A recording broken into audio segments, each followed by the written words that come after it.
In today's video, I'm going to teach you how to create a new GitHub repository and prepare your project in Cursor AI. By the end, you'll have a fresh repository ready on GitHub and your project positioned correctly in Cursor AI, so you're set up for the next steps of version control. First, head over to github.com and sign into your account. Once you're in, look to the upper right corner of the page for the plus icon.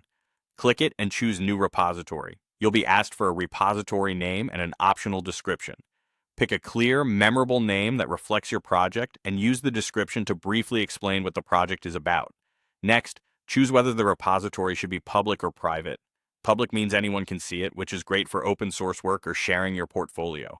Private keeps it visible only to you and collaborators you explicitly invite, which is usually best for proprietary code or early stage projects. You'll also see an option to add a README file. This is a helpful starting point because it gives your repository a landing page that explains what the project is, how to use it, and any requirements. If you check this box now, you won't need to use the force flag and a later push command when you upload your local files. If you prefer to add a README later, that's fine too. When you're ready, click Create Repository. After the repository is created, you'll land on its main page. Here, find and copy the repository URL. For most beginners, the HTTPS option is the simplest because it works with a standard username and password or a personal access token. SSH is also available for those who have set up SSH keys and want an authentication method that doesn't prompt for credentials each time. Copy the HTTPS URL to your clipboard so you're ready to use it shortly.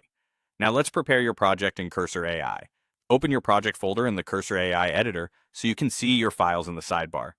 Open the integrated terminal within Cursor. The quickest way is with the keyboard shortcut, often Control plus backtick on Windows and Linux, or Command plus backtick on macOS. In the terminal, navigate to the root directory of your project using the cd command. The root directory is the top-level folder that contains all your project files and subfolders.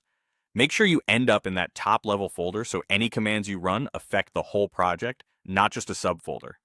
At this point, your GitHub repository is ready, your project is open in Cursor AI, and your terminal is positioned in the correct directory. You're set for the next phase of connecting and pushing your code.